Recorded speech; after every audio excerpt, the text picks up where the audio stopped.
Alright, so the first thing we're going to be looking at today is the Industrial Revolution. Now, the Industrial Revolution is really divided into two primary sections. We have the North, which we're going to use the acronym FRUITS, and the South, which we're going to use the acronym CPR. Now, go ahead and set up your paper like this if you're going to follow along with me. It always helps when you not only listen and see it happening, but you also kinesthetically are writing things down. Now, for the F in the North, when you think Industrial Revolution, you should think of factories. Write down factories. Now, your little visual. I am an excellent artist, so don't be too intimidated by my artistry because it's very much quite intimidating. And I want you to think for a minute, who brought the factory system to America? It was over in England. England didn't want to share because it was like their secret recipe. They don't want to share it. Think about that. I'm going to go through all of these, and anyone that I can come up with an inventor for, we're going to answer at the end. So as I do these, try to think of the inventor. The next thing that the North has a lot of is railroads. And again, my stellar artistry. Boom. See those parallel lines? See that railroad? Whew. The whole world is jealous. It's definitely an R. U is for urbanization. Now, urban would mean city. So my visual for a city is something that is going to look like lots of different sized buildings, and they all have really awesome windows scattered throughout. Again, stellar artistry. I know you're jealous. Just try to hold yourself back a little bit. I is for immigration. We're going to see an influx in immigration due to people coming over because of the increase in jobs and the opportunity for a better life. So here's people, and I'm going to draw the arrow this way because if you're looking at a map of the world, Europe would be over here, the U.S. would be over here. So people immigrating to the United States. The T is for the telegraph, which is a distinct increase in communication. So again, my telegraph lines are going to look like this. I explained it to my classes. It's like the longest version of a text message ever. You send it to somebody, you go to the telegraph office to write a telegram. Then from the telegraph office, the telegraph office then sends an electrical signal to the telegraph office that needs to receive your letter. And then after the telegraph office receives that, they send out one of their carriers to send a telegram to the person you wrote to. It's all very involved. And finally, S stands for steam engine. Now, this made itself prevalent in two different ways. We saw the steamboat, and again, know you're mad jealous of my skills, but this is my steamboat. It's really good, clearly. And then my steam engine, or my steam locomotive, has the wheels like this, has that weird little thing here. It's going to look like this, and then have like and then something like that. Look, it's a steam locomotive. Choo-choo.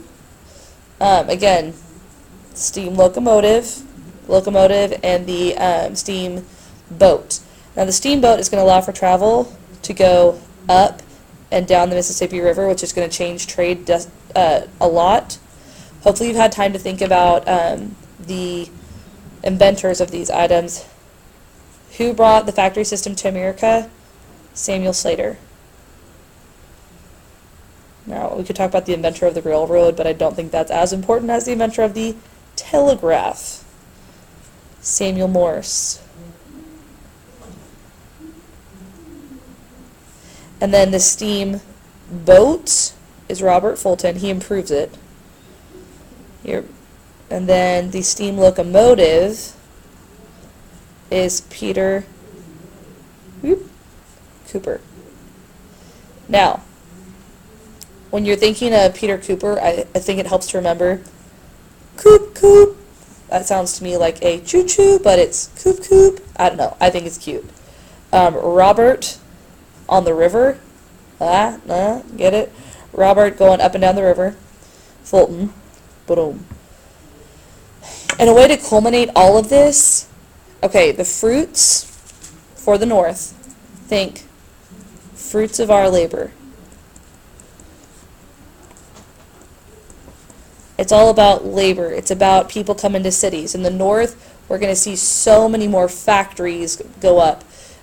People are going to move to cities so they can work in the factories. We're going to have railroads to get the goods out of the factories. Immigrants are going to come in to live in the cities so they can work in the factories. It's kind of a vicious circle. Okay. Next, in the South, CPR. Now, CPR would be the cotton gin. And my cotton gin is really going to look like a cotton gin, clearly, because I'm a really good artist, so, you know. It's going to have like a little crank on it, and then a lot of fuzzy stuff coming out of it. Again, really good cotton gin. I know you're jealous. It does happen, but I feel we will get through it. Again, think of the inventor of the cotton gin as we look at this. P would be the steel-tipped plow. It's P for plow. The steel-tipped plow, think about the inventor of that. It made plowing much easier. We were able to get through crops or grow crops a lot quicker. The cotton gin totally revitalizes the South. Cotton was not a huge industry before the cotton gin was invented. They could go through the cotton and process the cotton at 50 times the speed, so people plant more cotton. We see slavery increase. So due to this, slavery increases. That's all my little arrows. And then finally, R is the mechanical reaper.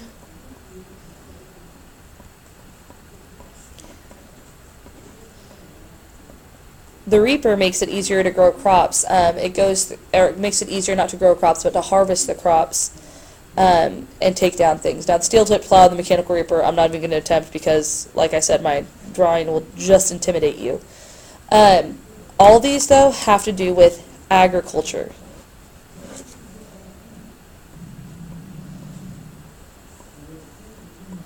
Agriculture. And so we're going to say that CPR excuse me. CPR, I just sneezed. CPR revives the Southern economy. Now, to wrap that up, hopefully we're catching that. To wrap all of this up, agriculture, CPR, revives the Southern economy. Now, make sure you have this down. This is all important. Oh, I forgot. We still need to do our inventors. Cotton gin. Eli Whitney. He also invented interchangeable parts, which are very helpful in the North. Eli Whitney. The steel-tipped plow was John Deere. Sound familiar?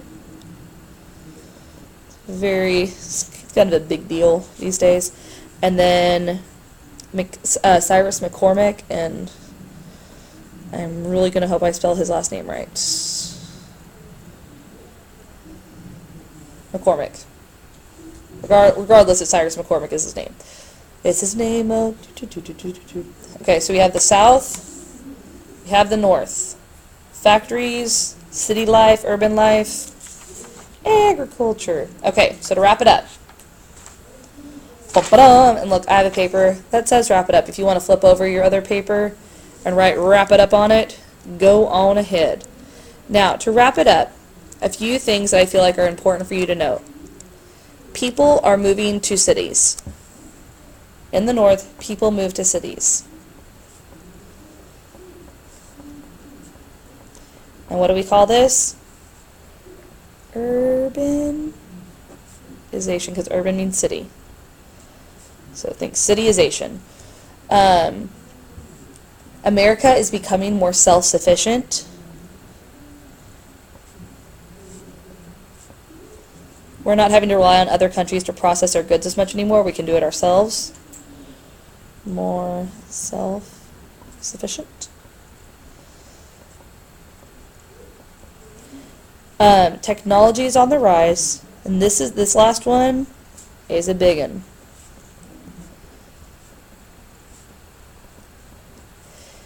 The North is becoming more industrialized, and the South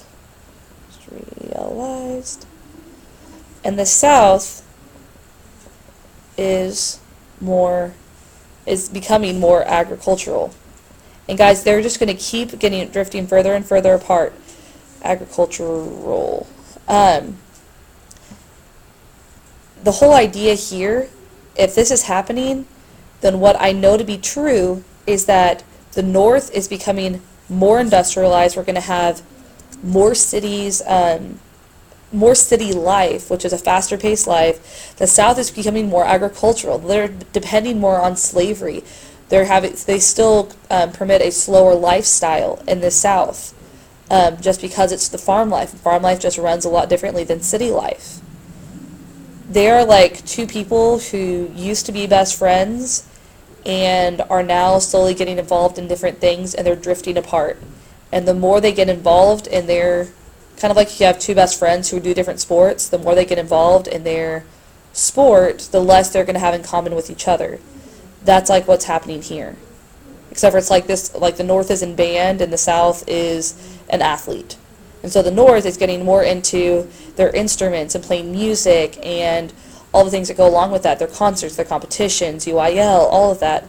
The South is caring more about their games, being in the gym. They're getting more and more different. And as they get more and more different, division is happening. Division grows, we'll say. Okay, I hope this was helpful for you. Hopefully you kind of got a more round understanding of the Industrial Revolution. Can you see that? Division grows? Okay. Anyways, watch the next videos for more information. See you later, guys.